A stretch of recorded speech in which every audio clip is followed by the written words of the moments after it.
Video kali ini Mimin akan melanjutkan membahas soal-soal asli UTBK Fisika 2022 untuk yang part 3-nya. Yuk langsung aja kita mulai videonya.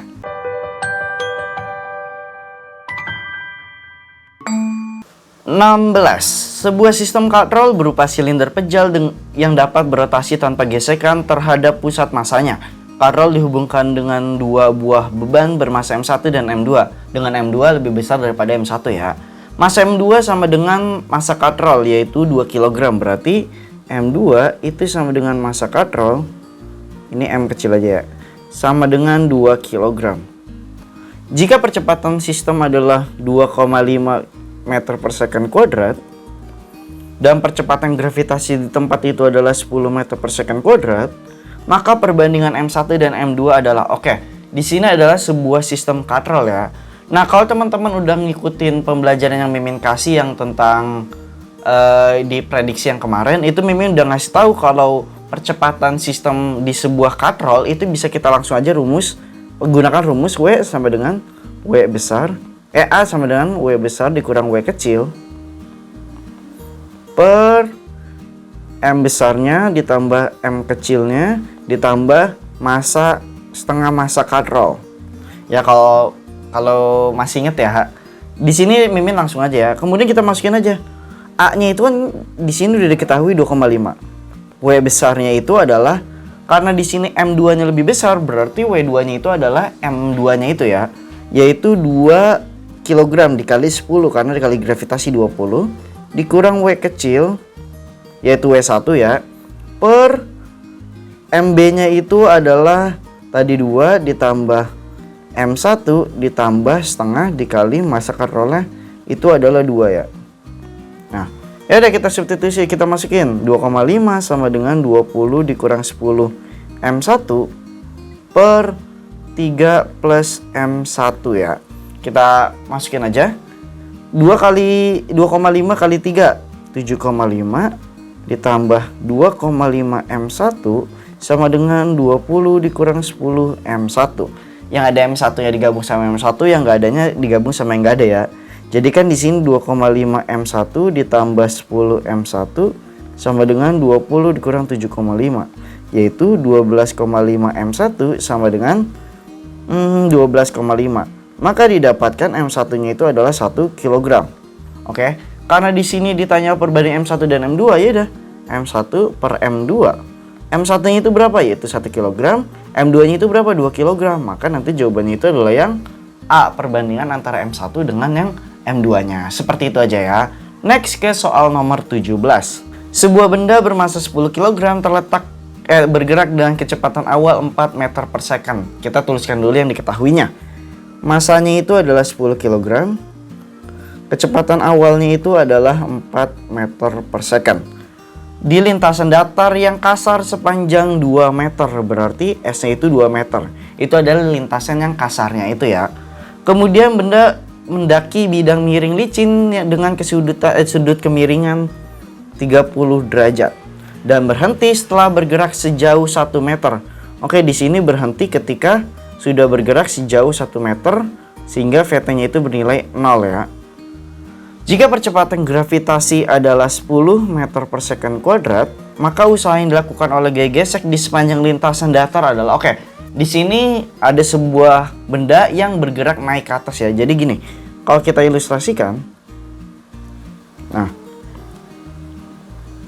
di sini awal-awal tuh ada sebuah benda yang bergerak melintasi permukaan kasar berjarak 2 meter.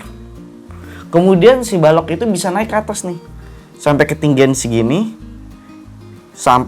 di ketinggian segini tuh dia berhenti. Dan menempuh lintasan, jadi lintasan itu 1 meter, jadi yang sisi miringnya itu 1 meter ya. Dengan kemiringan kemiringan bidang miringnya itu 30 derajat. Nah, ditanya adalah gaya geseknya itu seberapa besarnya kan, sehingga balok yang tadi bergerak bisa berhenti di jarak 1 meter dari dasar bidang miringnya gitu ya.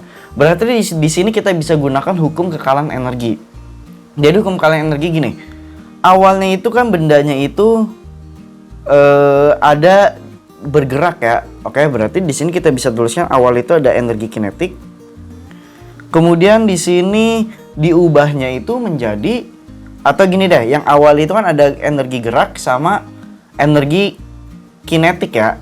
Jadi gini, energi kinetiknya berubah menjadi energi gesek. Gitu aja deh, W gesek ditambah sama energi potensial. Ngerti nggak? Jadi awalnya benda bergerak dengan energi kinetik sekian nih. Kemudian dia berkurang habis karena adanya energi gesek. Kemudian naik ke atas habis karena adanya energi potensial. Bisa lah ya. Kita masukin setengah mv kuadrat sama dengan, kita masukin W geseknya. Kita tulis WG aja deh. Ditambah MGH. M-nya coret, M-nya nggak bisa coret, sorry. Nah, kita masukin setengah.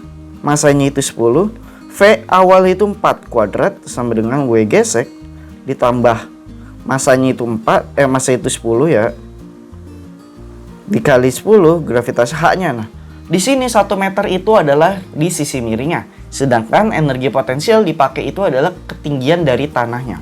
Jadi kita bisa bilang kalau ini itu H, yaitu H itu sama dengan, kita gunakan sin ya, 1 dikali sin 30. Jadi di sini kita masukkan sin 30 yaitu setengah.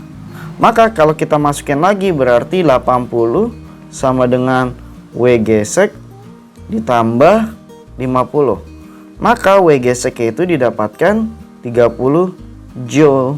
Maka kalau ditanya tadi berapa besar G gesek, besar usaha yang diakibatkan oleh G gesek itu, jadi jawabannya itu adalah yang 30 joule. Oke?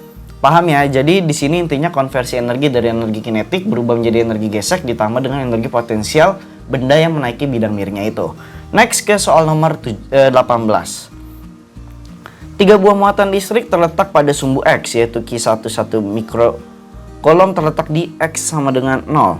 Oke, berarti kita bikinkan sumbunya ya. Misalkan di sini itu kita anggap di sini X itu 0. Oke, ada muatan Q1 1 mikrokolom. Kemudian terletak ada lagi di X itu 6. Kita anggap di sini X itu sama dengan 6. Yaitu Q2 sama dengan 1 mikrokolom juga ya. Dan di jarak A kita anggap A-nya itu di sini. Karena A-nya itu lebih besar dari 6 ya, otomatis ada di sebelah kanan Q2-nya itu. Yaitu Q3 yang bernilai minus 9 mikrokolom. Jika resultan gaya listrik yang bekerja pada Q1 sama dengan 0, oke. F yang bekerja di Q1 itu sama dengan 0. Maka besar nilai A adalah, oke. Di sini karena ditanya itu di Q1-nya ya, berarti kan Q1 itu mengalami gaya Q1 sama Q2 dan Q1 dan Q3 ya. Karena sama dengan 0 berarti kan berlawanan arahnya. Karena kenapa? Karena Q1 ini kan positif. Di sini positif, maka dia akan tolak menolak, maka arahnya itu ke kiri. Dan yang Q1 sama Q3 karena berlawanan arah, muatannya berarti kan tarik menarik, arahnya ke kanan. Berarti kita bisa tuliskan kalau F12 itu nilainya akan sama dengan F13. Bisa ya, karena kan sama dengan 0 katanya. Masukin deh K kali Q1 kali Q2 per R12 kuadrat sama dengan K Q1 kali Q3 per R13 kuadrat. K-nya kita coret, Q1-nya itu sama-sama kita coret. Masukin Q2-nya itu adalah 1 mikro per R12-nya itu adalah jarak dari 0 ke 6, yaitu berarti 6 cm ya. 6 koordinat itu 6 intinya. Kuadrat sama dengan Q3-nya itu adalah minus 9. Minusnya nggak usah dituliskan karena tadi minus itu dipakai untuk menentukan arah dari F-nya aja. Jadi di sini tetap kita tuliskan 9 per jarak itu berarti 6 ditambah A. Oke, karena kan jarak ini ke sini 6, jarak ke sini ini A, maka jarak dari 0 ke X sama dengan A itu berarti 6 plus A ya. Jangan bingung, oke? Berarti kuadrat. Ya udah tinggal kita akarin semua karena semuanya itu kebetulan bisa diakarin semua. Jadinya 1 per 6 sama dengan 9 per 6 plus A. Berarti 6 plus A sama dengan 6 plus A. Ya, 6 plus A sama dengan 3, ini 3 ya. Karena kan udah diakarin, 18. Maka A didapatkan adalah 12 cm. Oke, A-nya itu adalah 12 cm. Tapi karena ditanya ini adalah besar nilai A di suatu koordinat, jadi kan ini mainnya koordinat ya bukan jarak. Biasanya kita hitungnya itu berdasarkan dari pusat koordinatnya, yaitu dari yang X-nya itu sama dengan 0. Jadi yang kita cari adalah 6 plus A-nya, berarti 6 ditambah 12, maka jawabannya 18 cm. Tuh, jadi poin di sini hati-hati keliru saat menentukan nilai akhirnya antara 12 atau 18. Tapi karena di sini mainnya koordinat, biasanya kita pakai itu adalah yang berhubungan dari pusat koordinatnya, yaitu X sama dengan 0. Maka jarak itu adalah 18 cm. Oke? Next ke soal 19. Sebuah gaya konstan bekerja pada sebuah balok bermasa 4 kg selama 24 second. Masanya 4 kg selama 24 second. Berarti T-nya itu 24 second. Lintasan pertama licin sampai ke 8. Oke, berikutnya kasar. Berarti bisa dibilang nanti pas setelah melewati T sama dengan 8 second, si lintasannya itu kasar ya. Besar gaya gesek lintasan, gaya gesek pada lintasan kasar. Oke. Karena di sini mula-mula bendanya itu bergerak di bidang licin, yaitu dipercepat ya. Berarti kan otomatis kita bisa mencari percepatan dari bendanya itu. Kita hitung dulu untuk percepatannya, berarti kan A itu rumusnya VT min V0 per T ya. VT-nya itu berapa? Nah, karena di sini puncak itu ada di 8, yaitu yang licin itu 8, berarti kita masukin VT-nya itu di 8 itu, bukan di T sama dengan 24-nya. Karena beda ya, karena kan dia lintasannya itu berbeda.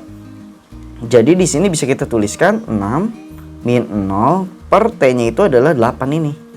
Karena kan kita ninjaunya dari 0 sampai 8. 8 dikurang 0.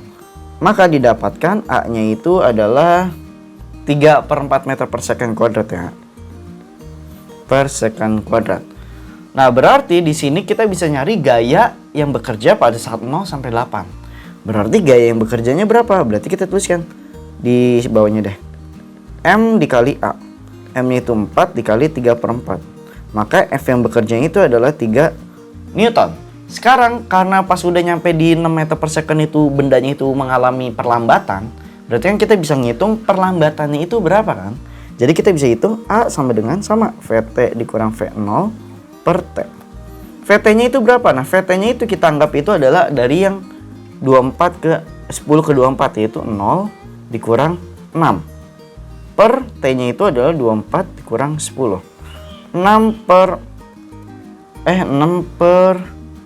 kok dari 10, sorry. Dari 24. Dari 24 ke 8 ya. Karena kan puncak itu di ke-8-nya itu. Ya, ngerti ya maksudnya ya. Jadi bukan yang ke 10-nya, tapi yang ke 8-nya itu. Maka dapatkan 6 per 16. Dikecilin dibagi 2, 3 per 8. Minus ya tapi ya. Nah, A-nya itu udah dapat nih minus kan. Berarti pas dia memiliki gaya 3 Newton, dia berubah mengalami gaya gesek sampai kecepatannya itu menjadi minus 3/8. Di sini kita bisa gunakan hukum Newton biasa. Oke, nah sigma F-nya itu berarti ada gaya yang pertama yang bergerak itu dari 0 sampai 8, yaitu 3 Newton dikurang F geseknya itu. Sama dengan masanya 10, A-nya itu adalah minus 3/8. Nah, jadinya 3 min Fg sama dengan minus 30/8. Minus 30/8. Bisa dikecilin? Oke, nggak usah deh. Berarti di sini tinggal kita pindahkan F geseknya menjadi 3 plus 30/8 ya. 30/8. Oke ya, 30/8 aja ya. Ntar. Oh, sorry. Masanya kok 10? Masanya itu adalah 4. Pantes kok agak aneh. Masanya itu 4. Oke, keliru dikit nggak apa-apa. Berarti di sini masanya itu 4 ya. Nah, 4 dikali berarti minus 12. Minus 12. Berarti kan kalau dipindahkan jadinya 3 ditambah 12/18. Atau kita kecilin, ini tuh bisa dikecilin dibagi 4. Berarti minus 3/2 ya. Jadi kan plus 3/2. Sama dengan ya udah 4,5 Newton. Maka gaya geseknya itu sebesar 4,5 Newton ya, seperti itu. Next ke soal selanjutnya. Oke, jadi intinya tadi emang agak keliru sedikit ya, tapi nggak masalah. Dan nomor 20 adalah terusan dari soal yang 19 yang tadi. Tentukan kecepatan pada detik ke-10. Oke, tadi kan kita udah dapat perlambatannya itu adalah minus 3/8 ya. Berarti kita tuliskan perlambatannya itu adalah minus 3/8. Dengan tadi V0-nya itu adalah di sini, yaitu 6 meter per second. Ya udah, kita tinggal masukin aja deh. VT sama dengan V0 min AT karena diperlambat ya. V0 itu 6 dikurang A-nya itu 3/8 dikali T-nya itu detik ke-10. Detik ke-10 di sini kan. Sedangkan tadi kita ninjaunya itu dari detik ke-8. Berarti kan selisihnya itu T-nya itu 2. Makanya T-nya itu yang kita masukkan itu adalah 2-nya, bukan 10-nya. Jadi jangan sampai kebalik. Kita coret 4. Jadi 6 dikurang 3/4. 6 dikurang 3/4 sama aja seperti 24 kurang 3/4. 21/4 sama dengan 5,25 meter per second. Jadi kecepatan benda ketika T-nya itu 10 detik adalah 5,25 meter per second. Oke ya, next ke soal nomor 21. Dilakukan percobaan bunyi dengan menggunakan 2 buah dawai ujung tetap. Dawai 1 memiliki panjang L, oke. Dan massa M bergetar dengan nada harmonik ke-1. Oke. Dawai 1 harmonik pertama sama aja kayak nada dasar ya. Ini mirip seperti yang udah kita bahas di video part 1 kalau nggak salah, tapi ini tipe soal yang berbedanya, tapi konsepnya kan sama ya kalau UTBK tuh. Nah, di dawai 2-nya itu ternyata L2-nya itu sama dengan 2L dan M2-nya itu adalah 2M bergetar pada harmonik kedua, berarti kan nada atas 1. Oke, ini untuk yang dawai 2-nya. Jika dawai 1 dan dawai keduanya itu beresonansi pada nada harmonik tersebut, tentukan perbandingan antara tegangan dawai 1 dan tegangan dawai 2. Karena di sini resonansi, berarti kan F1 sama dengan F2. F itu rumusnya apa? F itu kan rumusnya V1 per lambda 1 sama dengan V2 per lambda 2. V itu di dawai itu rumusnya itu yang rumus cepatnya itu yang udah Mimin kasih tahu di part 1 itu sama seperti di pipa organa terbuka. Jadi kalau kita tuliskan kan setengah 1 3/2 ya, nada 0, nada 1, nada 2. Kalau teman-teman masih ingat yang udah Mimin jelasin sebelumnya. Di sini artinya di sepanjang L itu terdapat setengah lambda. Maka kan lambdanya itu adalah 2L. Paham? Sedangkan untuk yang kasus yang keduanya ini berarti kan L itu sama dengan lambda. Karena kan koefisiennya 1. Ya udah, kita substitusin. Karena di sini V itu adalah berhubungan sama dawai, berarti kita masukin V pada percobaan medley-nya itu, yaitu pada dawainya. Atau kita bisa tuliskan 1 per lambda akar F dikali L per M sama dengan 1 per lambda 2, ini 1 akar F2 L2 per M2. Masukin 1 per L-nya 1 per lambda-nya itu adalah 1 per 2L. Akar FL-nya itu tetap sama ya. Sama dengan lambda 2-nya itu berarti 1 per L aja ya, tetap ya. L berarti di sini kita nulisnya itu L2. Akar F-nya itu adalah yang ditanya, L-nya itu berubah menjadi 2L. Per M-nya itu menjadi 2M. Dan di sini kan ada L2 ya. L2-nya itu kita langsung ubah aja ya, jadinya 2L. Nggak bingung lah ya. Di sini tinggal kita coret ya 2L sama 2L nih. Sret. Wah, ternyata F kali L per M sama dengan akar FL per M itu nilainya sama. Berarti bisa kita coret semuanya nih. Jadinya 1 sama dengan 1, atau maksudnya itu 1/1 ya. Jadi kalau ditanya tegangannya itu berapa ya 1/1 aja.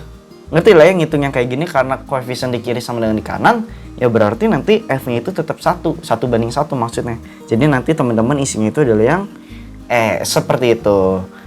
Cukup sekian pembahasan soal-soal UTBK Fisika 2020 untuk yang part 3-nya. Kalau emang ada pertanyaan yang mungkin tadi Mimin jelasinnya kurang jelas, atau mungkin ada pertanyaan apapun gitu yang berhubungan sama soal-soal ini, bisa langsung aja tanya di kolom komentar, pasti Mimin jawab kok ya.